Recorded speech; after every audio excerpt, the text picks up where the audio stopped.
Yes, hi everyone.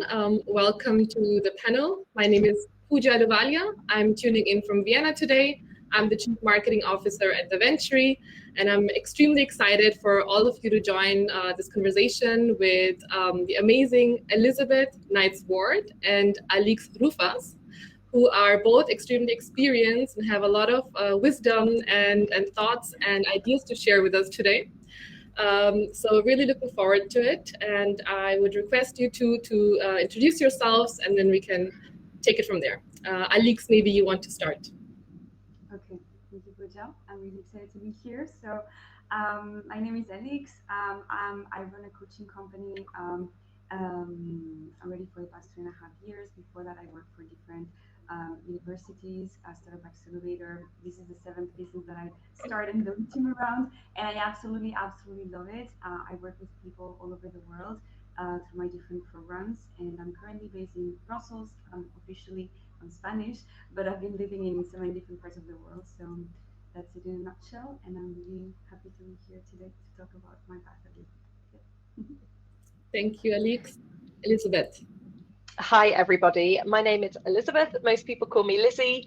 I work at LinkedIn. I lead the content and social team for our European and Latin American side of the business for two of our business units. I've been working in tech marketing now for a number of years. I've worked at Google, at Hootsuite, and here I am at LinkedIn. Really excited to be with you today for this morning for me, but for other time zones, I'm sure. And looking forward to having a chat with Pooja and Alix about careers. Yes, exactly. That's what we're here today for. We're here to talk about designing the career of your dreams. So I imagine some of you might be looking for a new career or want to shift their path. Some of you might just be open to anything and everything. Some of you might be extremely fulfilled in the current position, are just curious to find out what others have to say.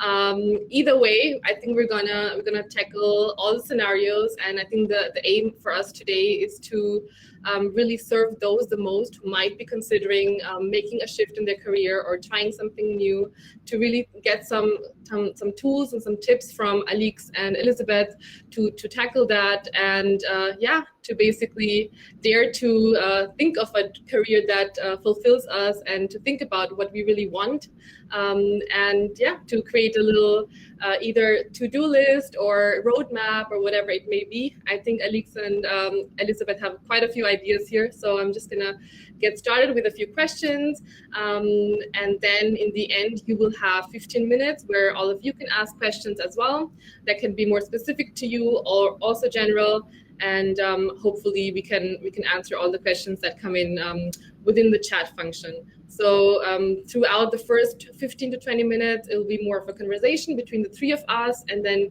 you're welcome to type in your questions. Or if they come to your mind now, feel free to just enter them in the chat anyway, and we'll pick it up later. Perfect. Okay, so Alix, thinking back to the 18-year-old Alix, did you imagine that you would be where you are today? If not, what changed and when? Yes, great question. I don't know, no, not at all. I mean, I've been really asking myself the question of what I should do with my career since I was really little. But at the age of 18, I had just finished, design school, and then I was entering med school, and then I went into business and entrepreneurship. So, in my case specifically, it's been a journey of trial and error. So I've had to try, and I think I really needed that. I've had to try many different kind of hats in terms of design, in terms of medicine, biology, business, entrepreneurship, psychology. I really did so much. Even at uni, I just picked my courses from different faculties to just see what I would like. No, and I ended up here. I love it, but I didn't kind of decide that when I was, younger at all. I think, at least not consciously, that I know of. So it's been very much of an experimentation process for me. Yeah. Great, awesome. And I think Elizabeth had some plans that when she was 18 that kind of turned out a bit differently. So it also We did. Elizabeth, about where you saw yourself when you were 18 and what changed.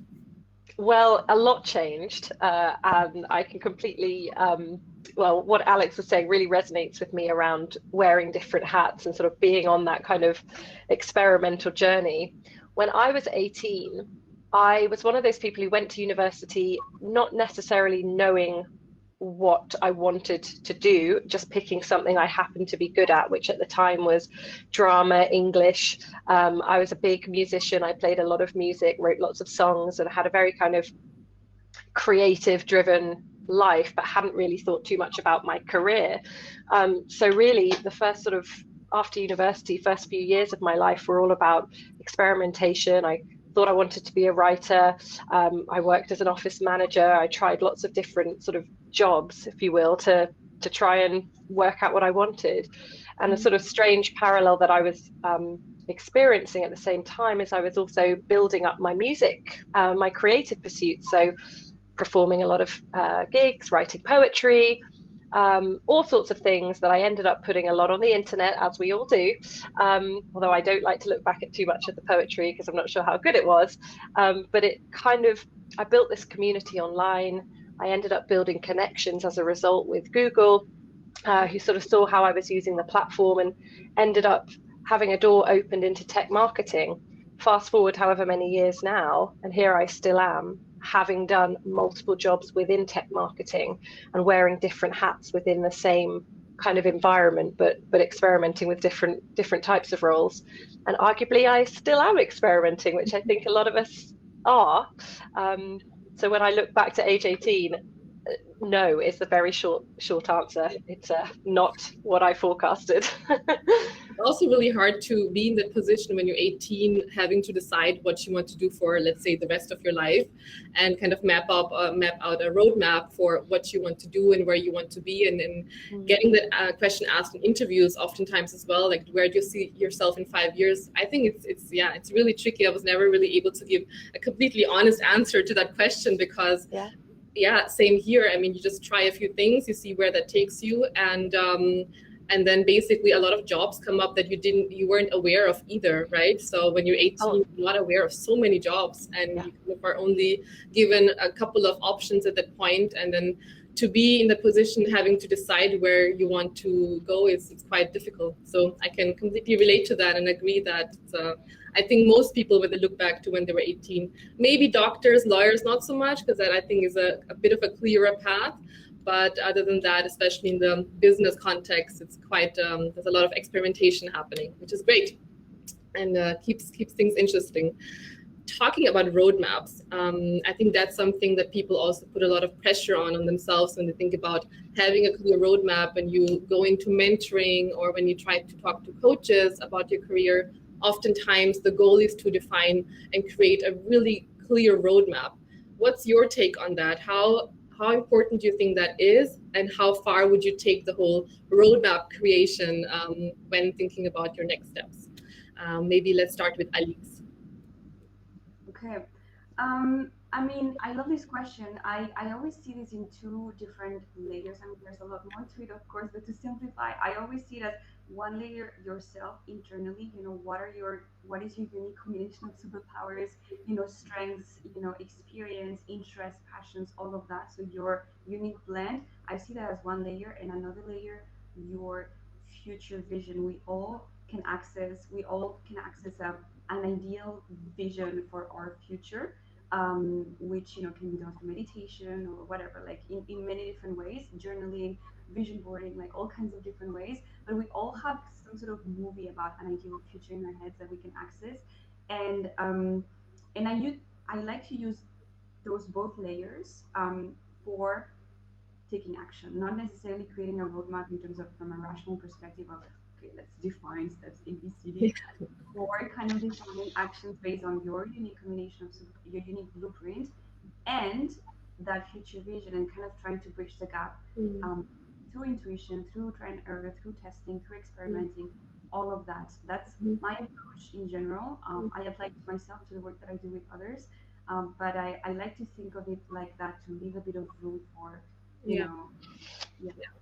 So basically taking a step back and thinking about, okay, before I think about what I want to achieve or what my goal is, let me first think about what's important to me, what are my criteria, what are my values, and whatever fits into that is basically something I can try to achieve rather than doing it the other way around. I think that's incredible advice, and definitely something we should think about more before having the goal of becoming, I don't know, a CEO of a company that sounds fancy, rather than thinking about what values are important. Can you give a few examples of what kind of values you're talking about? Values about about ourselves to like I mean, it's really really personal. So through like a number of tools, and we'll might talk about this later, in this session, but like maybe coaches, mentors that show you like what matters to you.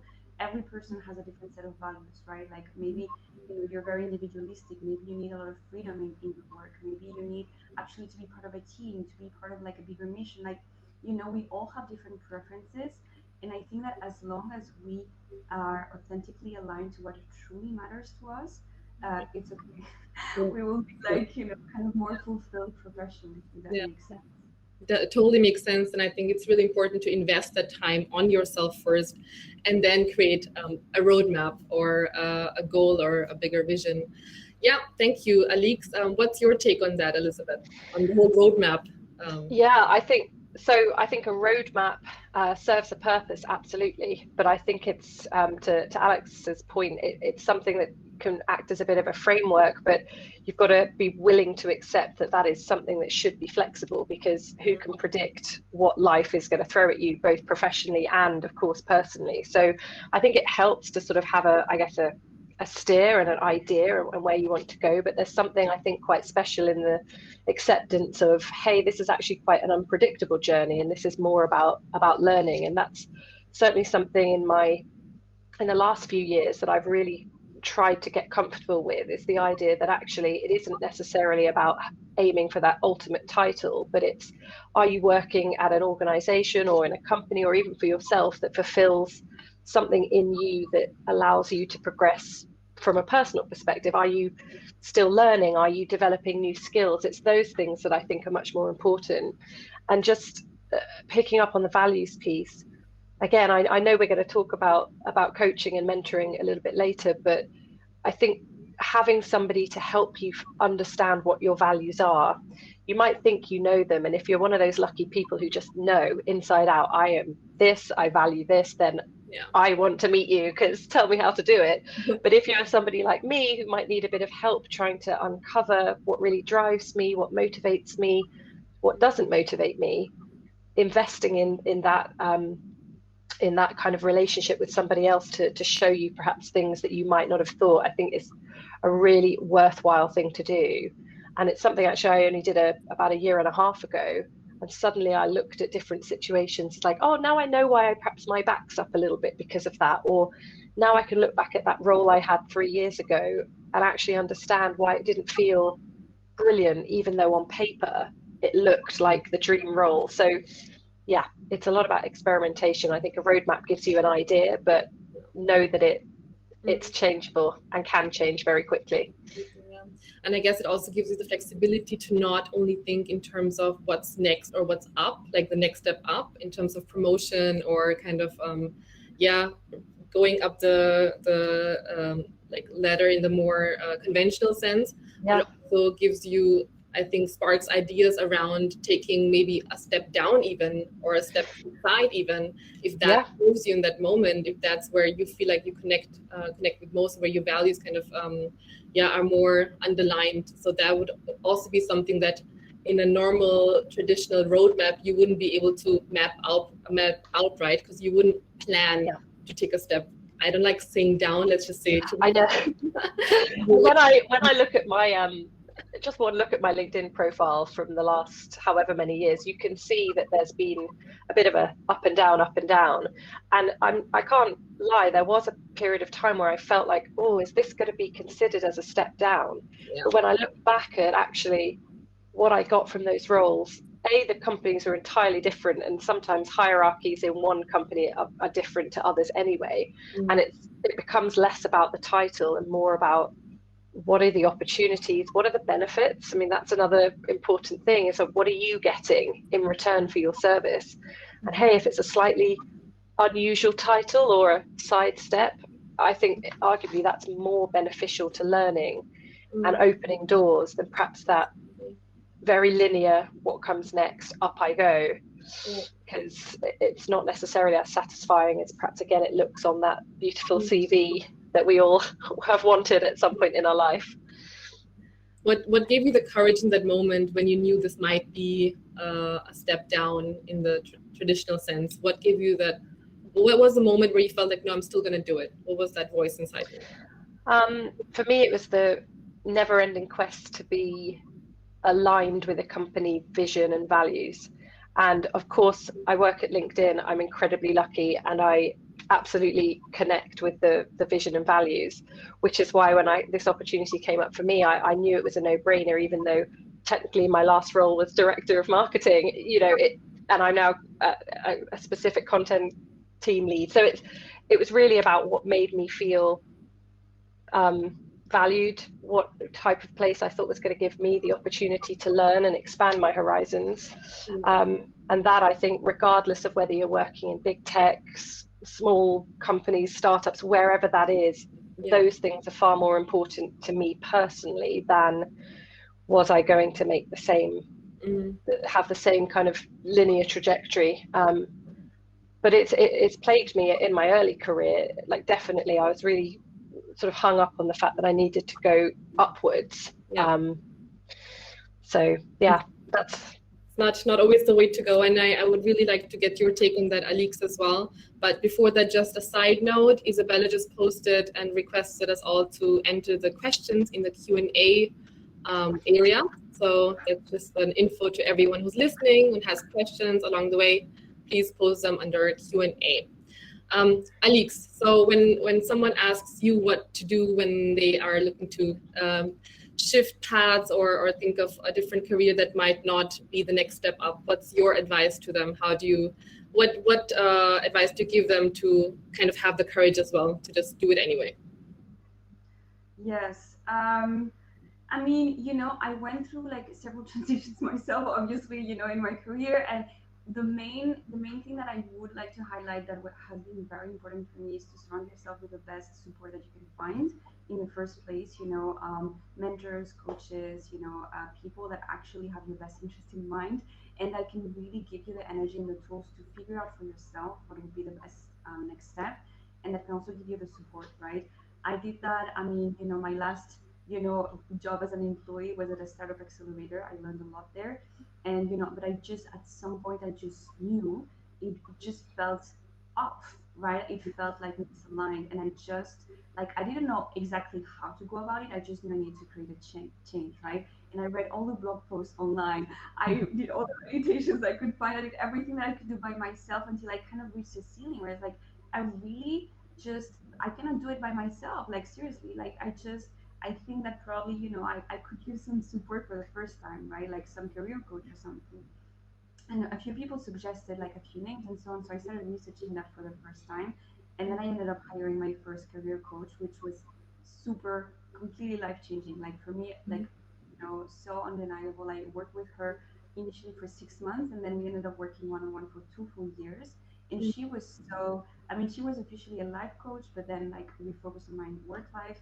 And she really showed me the tools to understand myself, to understand my patterns, what I might have been doing that might have been sabotaging, right? Like my full potential, things like that, right? I had zero awareness about that, right? Like I just didn't see it. We all have these blind spots, right? That we don't see about ourselves.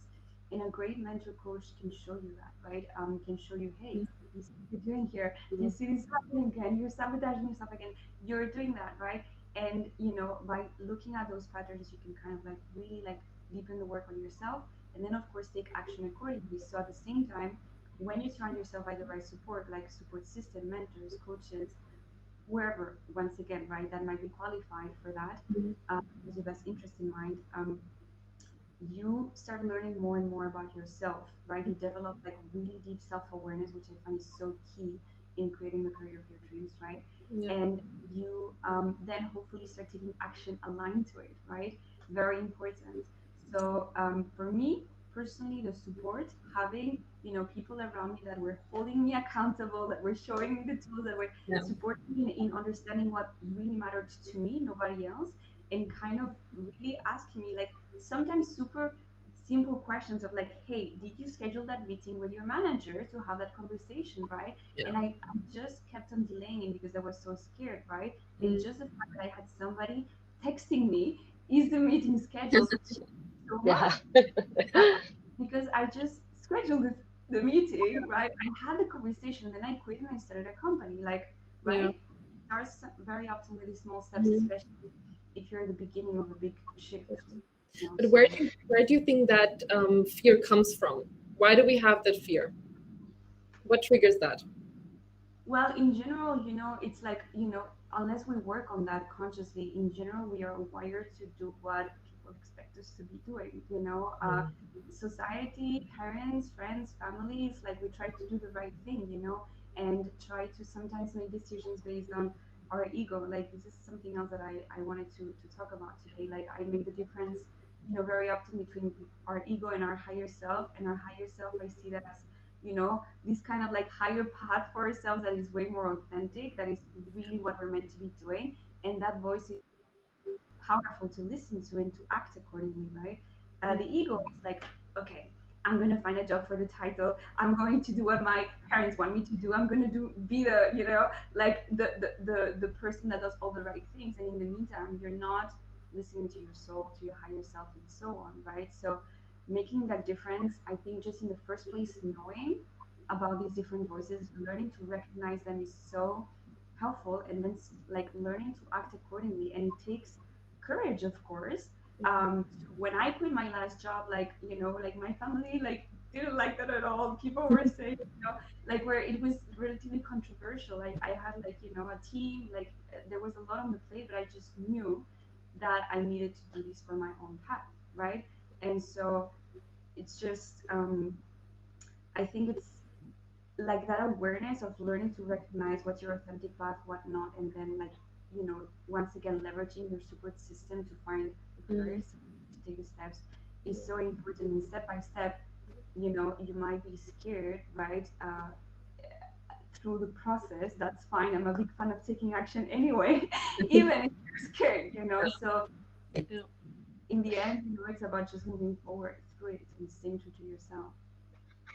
I'm smiling so much because I feel like, Alix, like described the first 10 years of my career with the battle between your higher self and my ego. And I must admit, I suppose I'm only just getting to the point where I'm getting over my ego and starting to see, I think one of the biggest transformational mindsets that I think still going through is accepting that careers, they're not linear. They are not the same for everybody, and they're a long-term journey. And what I might be doing in the first, let's say, 10 years of my career will most likely be very different to what I'm doing mid-career and later in my career. It may be entirely different. And I think there's something really freeing in seeing your career as a long-term journey versus the here and now, which I know is very difficult, especially if you are in an environment that perhaps you don't love, or you are in that battle between the higher self and ego. But I find you can give yourself a bit more space if you think, well, actually, this is a chunk of time within a very long, continuous journey. And then there was another thing I just wanted to touch on around mentorship, just that you reminded me of. Sometimes, and I've experienced this in the past, it can feel like quite a daunting task to try and identify a mentor, because, you know, where do you start? How do you approach somebody? There's obviously a lot that you can find out there, advice in finding a mentor, but I wanted to pick up on the idea of actually some of your peers. They may not be in the same role as you, or they may not be more senior than you, but can sort of, the idea of peer-to-peer mentoring can be just as effective as, and easier perhaps, to identify when it comes to solving problems and looking at things differently.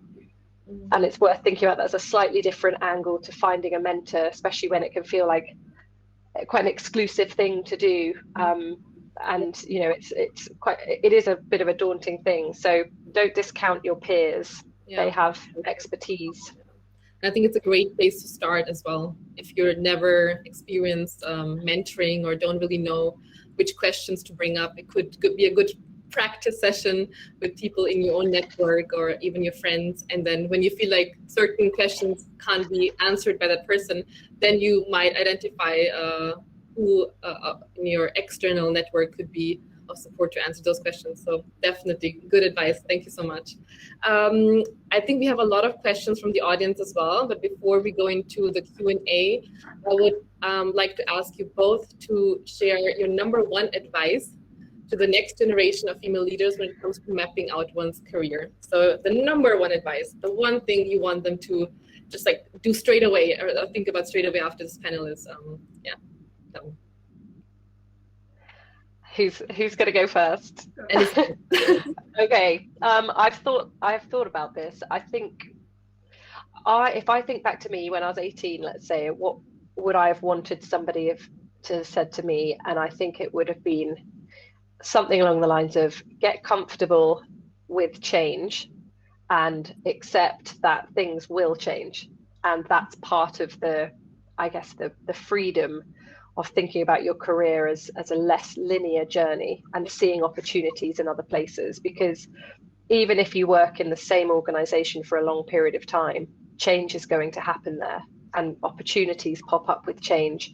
So I think getting comfortable with change and developing skills around agility and being nimble and all those things is a really good place to start. And I think that is my best advice right now. Beautiful. For now. I couldn't agree more. Thank you. Thank you so much, Elizabeth. Alix, what's your number one advice? I love, by the way, the point that Elizabeth has brought across several times today, that this acceptance notion, right? Of like just embrace the path that might not be like your initial plan, right? But accepting it, I really, really like that, because you will have less resistance as if you see that as a process that that is just unfolding. Number one advice, invest in yourself. For me, this is just really key. The moment I started investing in my own development, I remember I had so much resistance. I had a friend that really insisted that I go to the self-leadership retreat. I had never gone to a retreat before. I was so skeptical, like, I'm paying now to go meet some random people. Like, it was so weird for me, but I went there, and when I came back, I felt like a different person, literally. Like, people at the office were like, who are you? You know, like, what has happened to you? Like, I was just, feeling very different. Then I went to another retreat, then I booked my first career coach, and then another one. And in the past years, like, I just completely changed my mindset, because every time I invest in myself, I get so much more back, right? It really pays off. I mean, of course, I've learned to find the right mentors and coaches for myself, right, in the right programs and events and things like that. That's very important, right? But I haven't regretted one single decision, right? So far, I have invested, I think, like over like 50K, 50, right, in coaches, mentors, trainings, things like that, just for my own personal growth. And it's just, when you really like, finding, like, working with the best people you can find or afford, it really has such a huge impact on your energy, on your mindset, on the decisions that you make, because you're now surrounding yourself with high energy people that, again, are in a position to really show you, like, access the best version of you, right? And this is just like, there you can kind of really open, the limitless, opportunities Pandora's box, basically, because you just start accessing, a different space within yourself. So invest in you. For me, this is like, so especially for women, just, I don't know, like, stop hiding, just really invest first, Absolutely. so you yourself. So be open to change and invest in yourself. Let's all try to do more of that. Thank you, Alix. So moving on to the Q&A section. There's a lot of questions, a lot of really good ones. I will start with those who got the most thumbs up. So the first one is from Diana, who says, thanks for sharing strategies for designing a career. What would you recommend for women who want to change at a later stage in life? Elizabeth, would you like to take this one? Yeah, of course. So I think, first of all, there's a whole kind of I'm going to start bringing out my organizational psychology MSc. I'm not complete. I'm halfway, well, 3/4 of the way through it, but age and career is a big part of it. And there is, I suppose, stigma, like a stereotype attached that you can't change careers as you get older, or you can't do something different. You absolutely can. Yeah. There is part of that, though, that comes with an acceptance that it doesn't just happen overnight. I am a person who's quite guilty of, wanting to do something and then getting frustrated because it's actually going to take me a lot longer than perhaps I'd first thought. I thought I was going to come up with the idea and wake up with a fully written novel the next day. It's like there is this kind of, I guess you'd call it an experimental period where you are actually have both feet in two different worlds. So that's where things like mentors and networking is super important, because let's say you're somebody like me who works in marketing and maybe want to change into I'm going to come up with something really opposite, financial services industry. Yeah. One of the first things that you do is identify what are the types of jobs that look like they excite you, and try and find a way to talk to those people and learn more about the reality of that career, and accept that actually it might not happen tomorrow, but perhaps in 2 years from now, I'll be much more akin to getting close to that goal. So it's absolutely doable, but if you can get ready for that kind of interchangeable period, it's really worth doing it. And there is a book that is on my shelf that I will share a link on my LinkedIn afterwards or in the chat, that talks about this, about identity and career change in later life. And it's really a great guide. So I'll find the title. Thank you. I hope that helps you too, Diana. Judith has a question, I think, that you could answer, because you also mentioned the whole notion of investing in yourself, Alix. It's about how to deal with financial insecurities while figuring out the next steps and direction of your career. Because sometimes you really need to take that time off to be able to think. Fair question. What advice would you give here, Alix? Yeah, good question. I mean, I would say the first thing, it's very individual to every person, of course, right? The situation. So just, I don't know exactly concretely the situation here, but one thing that I always like to bring up is this one thing that, a mentor of mine said to me very early on in this personal growth journey. It's like, trust first and later decide, right? But start with trusting, so that you approach, the situation with a growth mentality and trusting that if you take steps aligned with your path, what you feel is your path, your authentic path, things, might start to kind of line up for you, as opposed to, doing something that feels completely misaligned, where you might be attracting other things that are misaligned, and so on and so forth, right? So you can trust that when I quit my last job, where I didn't actually have a plan B, right? I didn't have like family supporting me financially. I didn't have like the government giving me any type of like nothing. I just like quit, and I was like, okay, and now what, right? And I just, yes, I did have like a great coach next to me that was kind of coaching, but then I just figured it out, right? So trusting you as well to figure it out is really, really key, and kind of continuously taking bold action. But once again, coming back to the point, like, if you're feeling like insecure in some way, just finding your cheerleaders, the people that really like, are going to be there supporting, giving you advice that is not kind of tainted by their own whatever, like, patterns or something, but really just like they're there for your best interest, and you trusting the process super bravely, I would say.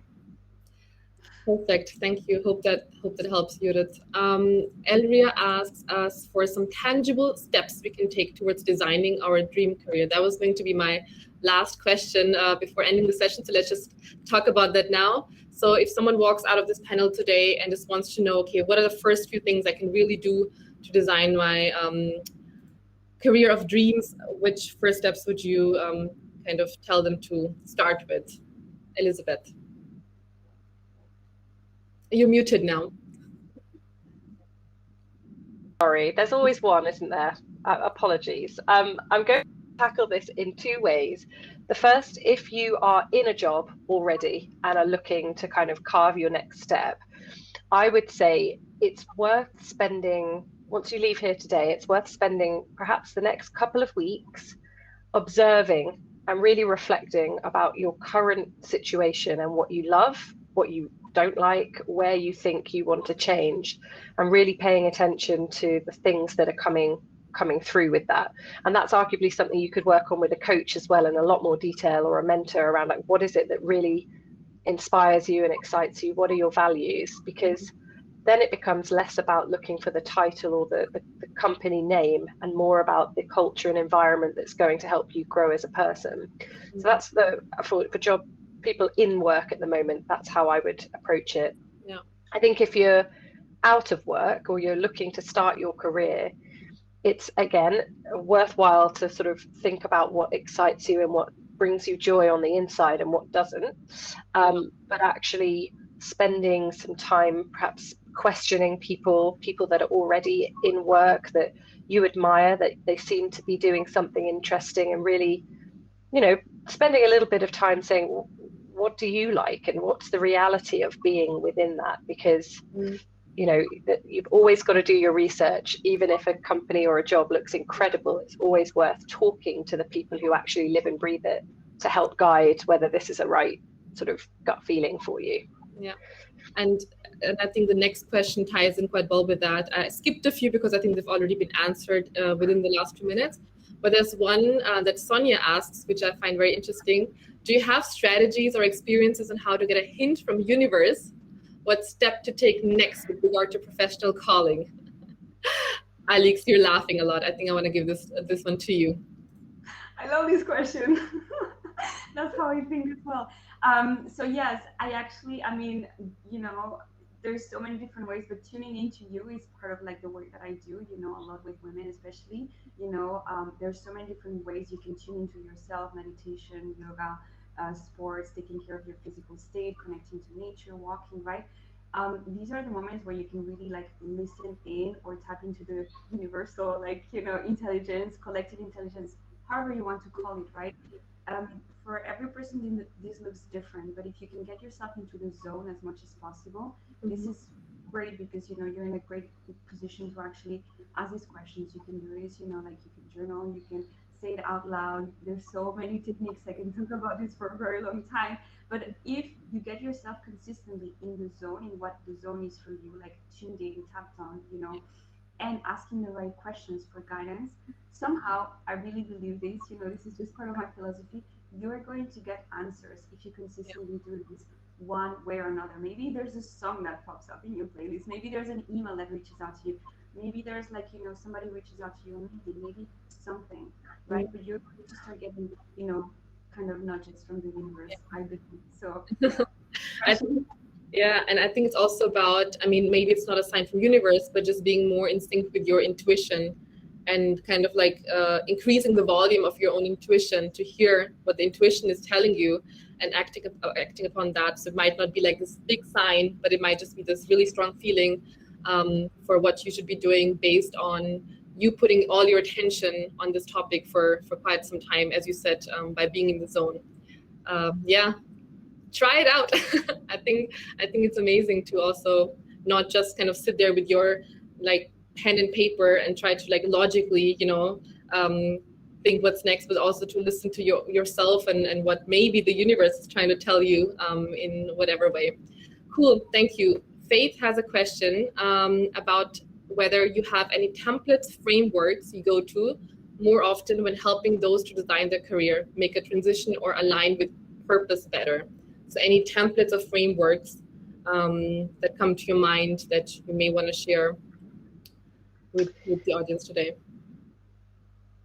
I don't have a specific framework or template, and I'll tell you why. Maybe it's controversial. I don't necessarily believe in them as the ultimate tool to get you to where you want to get. Surely, yes, to get started and sort of think about, okay, let's actually break down. When I say I value, one of my core values is trust, like what do I actually mean by that? Like that's a worthwhile exercise, but I think ultimately it comes from a lot of questioning and, you know, striking that balance between the logical and the emotional, or the spiritual higher self piece that Alix talks so brilliantly about. So I think a lot of it starts with questioning, and sure, if there's a way to put that into a bit more of a structure, absolutely. But I'm not going to plug any frameworks today. Perfectly fine. Thank you so much. Alix, anything you want to add here? Yes, I mean, I really I have a very individualistic approach to, like basically empowering people and coaching and everything. So I really believe on adapting, to, there's no one framework, I believe either, that works for everyone, But I do work with, I mean, on my website, there's like free access to my full potential framework and online library. And there I just mentioned three main pillars, like state, strategy, and action. So I talk about first putting yourself in the best state energetically, then you're in a better position to think about strategy and the best moves moving forward, and then taking action or making high impact moves, as I call them. So these are the three pillars that I work on, in that order. Yeah. And yeah, that's it. Okay, so that's great, Faith. Check out her website and download those templates, and to everyone else as well, please feel free to connect with Elizabeth or Alix over LinkedIn or in the networking session later today. And I'm sorry we couldn't answer all your questions, but I still hope you got to take away some things that you might want to reflect on or try out after the session. Yeah, thank you everyone for joining. We are unfortunately out of time. I wish we had more time to discuss a few more topics, but this is it for today. If you have any questions, drop us a message afterwards, and we're happy to connect with all of you. Thank you so much, Alix and Elizabeth, for your wise words and for all your insights and for sharing your stories. Super, super inspiring and helpful. Thank you so much. Thank you. It's a pleasure.